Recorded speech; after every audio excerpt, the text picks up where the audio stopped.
Buttcrack City Police Department, case file No. 45. Subject, the dead man who wouldn't die. Lead detectives Malone and Ramirez. Date March 17th, 3:17 a.m. Initial report, 3:17 a.m. The city stank of rain, hot garbage and bad decisions, typical for a Tuesday. Malone and Ramirez were parked in their unmarked cruiser, halfway through their fifth coffee of the night, when dispatch crackled in. Got a stiff in the alley behind Tully's Pawn on 12th Street. Malone exhaled. Dead guy in a pawn shop alley? Real original. Correction, dispatch added. Caller says the stiff just got up and walked away. Ramirez blinked. The hell kind of circus act are we running now? Malone took one last sip of coffee, then sighed. Guess we're about to find out. The alley behind Tully's Pawn and Loan looked like it had been designed specifically for murder and bad choices. A single flickering streetlight bathed the cracked pavement in sickly yellow light. A few empty bottles. A rat the size of a house cat scurried into a storm drain, and right there, smack in the middle of the filth, a fresh chalk outline. Blood spatter suggested someone had lost a pint or two. But there was no body. Ramirez crouched near the outline. You know, call me old-fashioned, but when we find a corpse, I prefer it stays put. Malone scanned the area. Only thing worse than a fresh corpse is a mobile one. Then they heard it. A low groan from deeper in the alley. Both drew their weapons. The groan grew louder.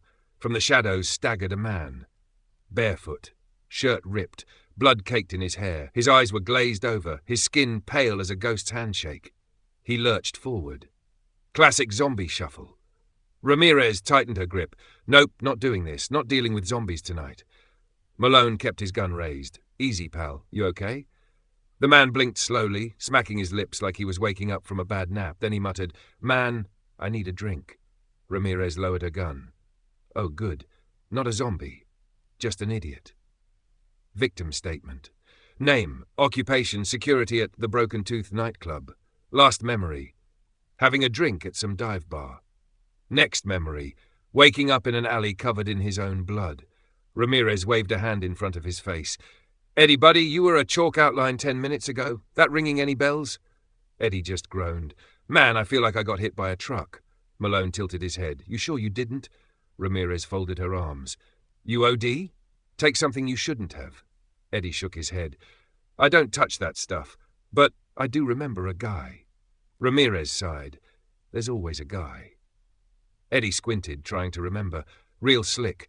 Wore a suit, smelled like money and trouble. He said he had the best drink in town. Malone glanced at Ramirez. Well, that's an easy one. Ramirez nodded. Only one lowlife in this city slings mystery drinks strong enough to kill a man. Malone sighed. Time to pay Vinnie Morelli a visit. Inherit Vincent's location, the Blue Widow Bar. Time.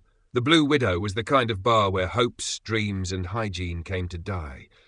Dim lighting, sticky floors, a jukebox that hadn't played a tune less than 30 years old.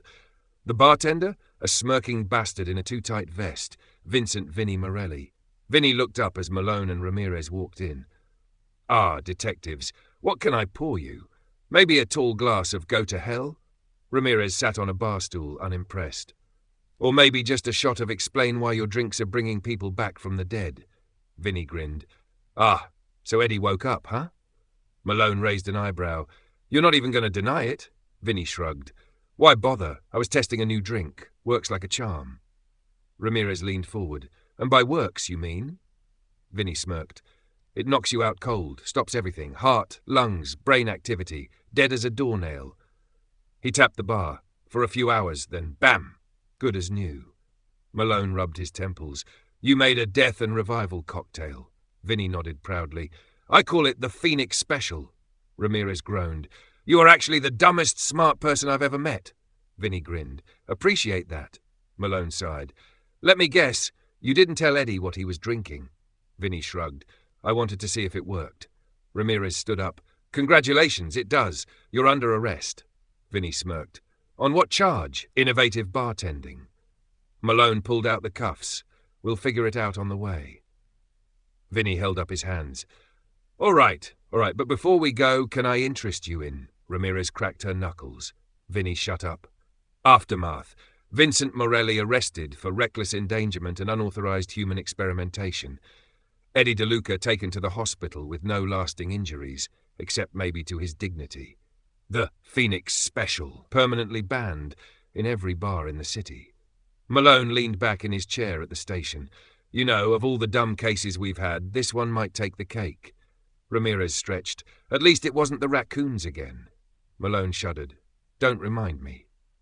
Just another night in Buttcrack City.